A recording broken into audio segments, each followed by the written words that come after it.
Welcome to episode 4 of the Bees and Honey podcast, where we speak with Georg Bak, who's a curator and an art dealer, and he works as the director of sales for a new and revolutionary company called 4Art Technologies.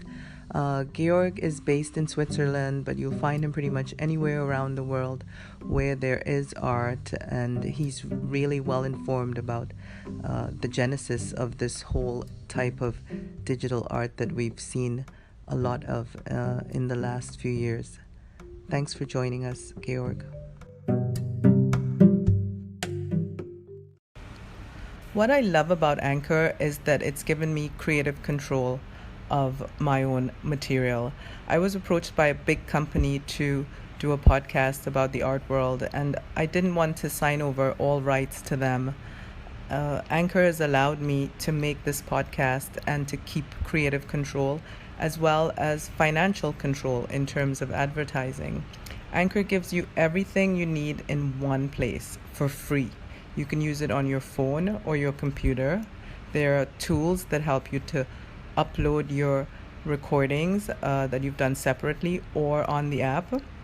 They'll distribute it for you as well, which again, I couldn't wrap my mind around distribution, and they have it all there for you in one place: Spotify, Apple Podcast, Google Podcast, and many more. You can easily make money from it as well. They help you advertise. As you can see right now, I'm getting my first ad out through Anchor. And all you have to do is download the app or go to anchor.fm to get started.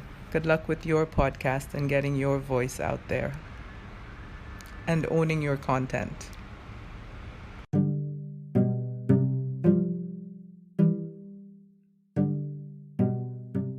Hi, I'm with Georg Bak today.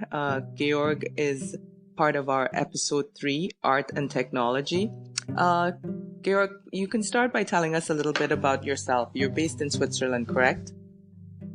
Hi, Nicolette. Yes, I'm based in Switzerland. Actually, I'm living in Zug, which is a hub for blockchain, for the blockchain industry and the fintech industry, but also for some art startups. And I have a art background. I've been 15 years in the art business.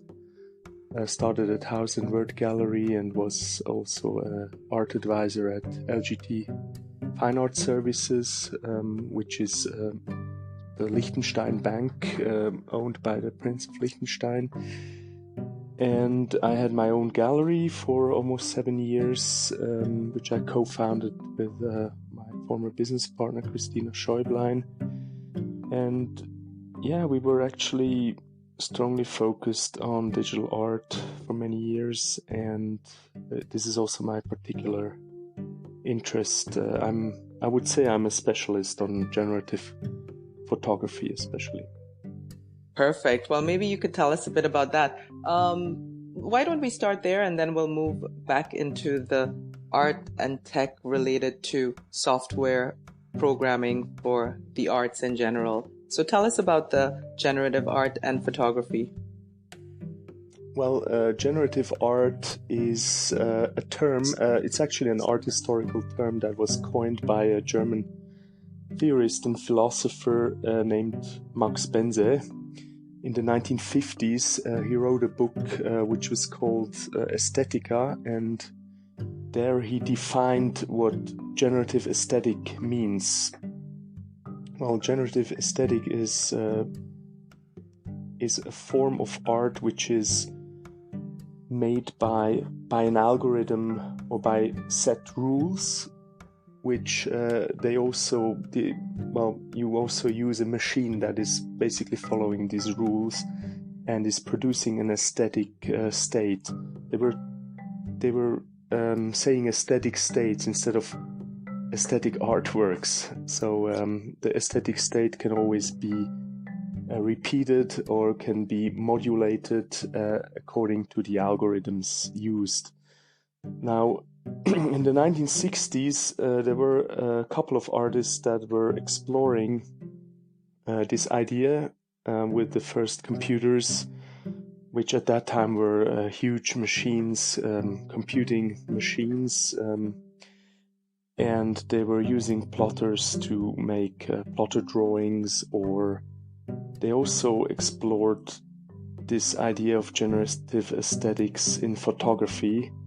The founder of generative photography was Gottfried Jäger, and he launched an exhibition in 1968 in Germany, which was called Generative Photography. And to my knowledge, this was the first time where actually this expression was used in the history of exhibitions. Wow. Well, that is a real learning curve there for me, because I really didn't know much. As a matter of fact, a lot of the stuff that I have learned about this type of art, I've learned from you. I mean, and these days we have blockchain art, we have crypto art, we have cybernetic art. How did that develop out of this time, and how are they related or different from each other? Well, cybernetic art derives from cybernetics, which was defined by Norbert Wiener, I believe also in the 50s. And, well, that was also the major influence for artists, for the early computer artists in the 60s, like, for example, in Germany, Georg Bak, Friede Nake, the Austrian artist Herbert Franke, or in America there was Michael Knoll, Bela Yules. Actually, in 1965,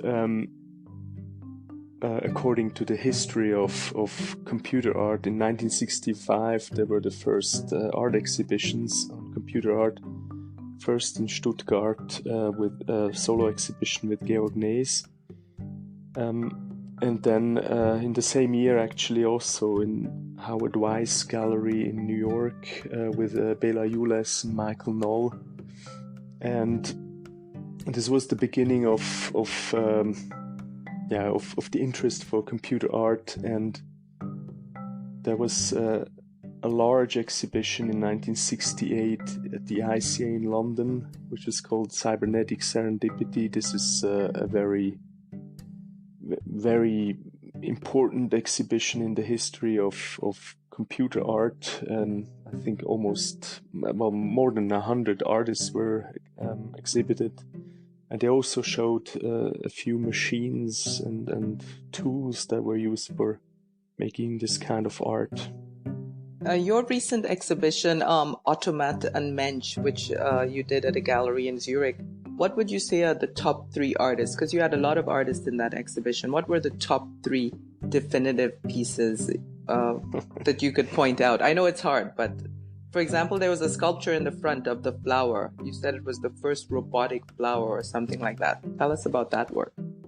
Okay, well, first of all, the exhibition is about, or was about, artificial intelligence, and especially also the history of artificial intelligence, a term which was already used in the early days, in the 60s. And there were a few works. Well, the artwork that you are mentioning is an artwork by Primavera De Filippi, who is one of the early artists using blockchain technology as a medium for art. Mm-hmm. And she created this flower that is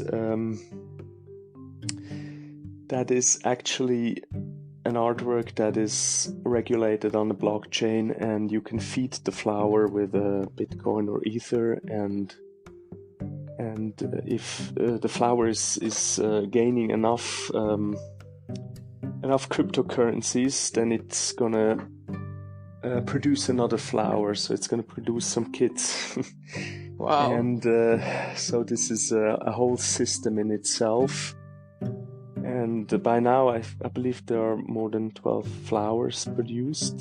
Wow. So that's a very nice artwork in the show. But I also like a set of 9 early, very, very early photographs by Herbert Franke, which are some of the earliest examples of computer art. And well, we had also it's very nice that we had actually Herbert Franke, who is 92 years old.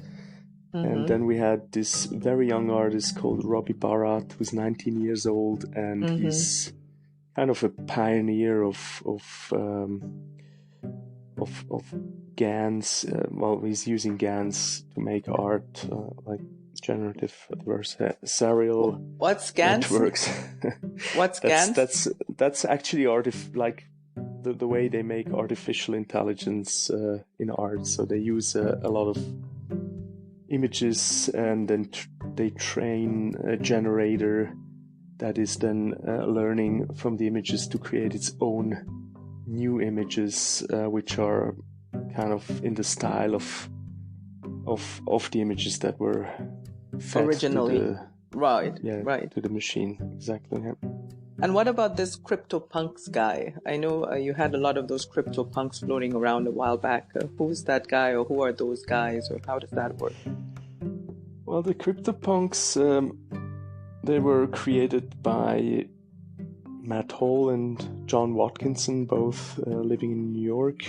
They are programmers, very creative people, and they created this project, CryptoPunks, which is the first non-fungible token on the Ethereum blockchain. They created they generated 10,000 different characters, and but the characters have certain attributes, so there's always a mix of these attributes which end up to be a character, and these 10,000 CryptoPunks were free to be downloaded from their website Larva Labs, and after a while they were downloaded, and there was a secondary market, and people started to trade them. But we're talking about like really digital images that were traded over that platform, and some of them were quite expensive because they were rare. So I think the record price was around $15,000. Oh, wow. And what we've shown in our exhibition in Zurich, the exhibition Perfect and Priceless, which was one of the early group exhibitions on blockchain art, we have shown some physical CryptoPunks. So they were printed CryptoPunks alongside a sealed envelope which contained the private key, so the access to the digital CryptoPunk. So the buyer was the owner of a digital and a physical artwork, but in order to get access to the digital artwork, he had to destroy part of the physical artwork. I like that concept for a greater theme in the universe of death and destruction bringing life. So tell us, where do you think this type of art is going? I mean, because now we see all of these upheavals in the art world, these little galleries disappearing, and the bigger ones just sort of getting bigger and bigger, eating up everything that's sort of dying. Where do you see this generative art, crypto art, cybernetic art going in the future? Well, I think this is our time. I mean, digital, everything is becoming digital. There's a huge transformation in our society happening at the moment, and we can also sense that in the art world. Mm-hmm. So there's more and more artists working with big companies like Google or Stochastic Labs, or very good point. They are creating art, immersive art, which is quite spectacular. As for example, TeamLab, they are creating huge installations, and there's also a new market for immersive art, which has been explored by Pace Gallery. So they were that's true basically selling tickets tickets to see this installation by Team Lab instead of selling the artwork. Actual work, right. I believe they made like $20 million. Wow. So this is how it's influencing the art market and art history. The art history is actually getting out of the galleries now too, and into these corporate offices, like you said, Google. Yes, I think there's probably also a new type of collector who is more interested in technology. I mean, all these tech entrepreneurs, That's true. Mm-hmm. They are more interested in their own language, which they can understand, and That's true. Especially also the historical artworks, which I mean, the history of computer art started in the 50s with Ben Lapowski and Herbert Franke, and it had a peak in the late 60s. There was also the New Tendencies movement in Zagreb, which showed a large computer art exhibition. The Leonardo magazine was founded in 1968, and it's still one of the most important sources for art and tech projects. Right. Could you help the audience understand the difference between the terms art tech and tech art? I know one of your colleagues at 4Art Technology explained it to me a while back, but is it easy to... I'm not sure whether these expressions are real expressions. Are real expressions, but I would say, well, tech art sounds to me like an artwork that is made by using new technology like artificial intelligence or virtual reality or blockchain, something like that. And art tech is probably more the art, like the tech industry that is supplying the art industry with new technology. Right. Okay, I get it now. I get it. 4Art Technologies or art blocks. So tell us about 4Art Technologies and what its plan is to revolutionize the art world. Because I know a little bit about it, but you're the director of sales, I believe, so you know even more than me what's going on there. 4Art Technologies is a startup company founded in 2017 by Nico Kipouros, a passionate art collector. The aim of the company is to defeat forgery and bring more security in the art market. Therefore, we have developed an augmented authentication technology for smartphones, which can scan the microscopic details of the surface structure of artworks. So artists, estates, and galleries can establish a digital fingerprint or a biometric passport for an artwork. This will become, hopefully, the new global standard to certify artworks, and anybody who uses our app can easily verify whether the artwork on hand has been certified by any artist, expert, gallery, or estate. Right, and how much... Go ahead. So this technology is also providing an easy-to-use and cost-efficient method to do condition reports. So basically what we do is digitalizing certificates of authenticity and condition reports.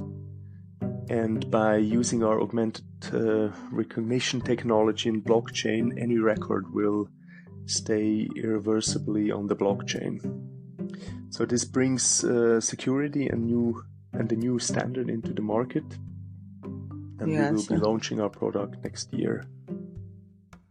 And this product will be used by everyone across the art field, like artists, curators, auction house professionals, gallerists, collectors. Yes, we have a lot of interest from museums, artists, of course, and galleries. But actually, everybody who's involved somehow in the art market can use this technology. For example, also art shippers or art storages, also other platforms. So it will bring actually more security into the market, and you can prove easily whether your artwork has been, for example, damaged before a transport or during a transport. So it also helps insurance companies to find where the damage happened. Okay, that sounds like a really useful tool. I mean, I know there are a couple other companies that say they're doing something similar, but I don't think anyone has all of these features under one umbrella app. So I'm looking forward to seeing it or using it or hearing more about it. Will it cost to like download the app, or how does it work? Is there a fee charged? Well, just for it will be free to download. It doesn't cost anything, but we will charge per use. So if somebody will use it to certify an artwork or to do a condition report, it will cost a certain amount. And but it will be much cheaper to do a condition report with our app than if you have to do it yourself, which costs a lot of money and a lot of time. Yeah, especially when you visit an art fair and you have to do everything very quickly. Then as a gallery you will be very happy to have a more efficient and cost-effective method to do your condition reports. And also, I think, the idea of all these artworks that have popped up in the market recently, like Spiritus Mundi, supposedly by Leonardo, if they had that technology back then, some of these sales might not have occurred. Yes, of course, but I think we will only solve this problem for the future. Because we won't be able to authenticate artworks that have been made in the past. Right. But for the future, it will be quite interesting, because every artist can actually use our application when they create a new artwork, and it's certified from the beginning on, and you cannot copy this certificate. You cannot copy the artwork anymore. Right. So it brings a lot of security into the market. Well, that will help some people and others not, but we're interested in helping people, so that's a good start. So I think those are all the questions I had today, but I don't know, is there anything else you'd like to add before we sign off? I can't think of anything. All right, well, a lot of good questions. Yeah, and thankfully you had a lot of good answers.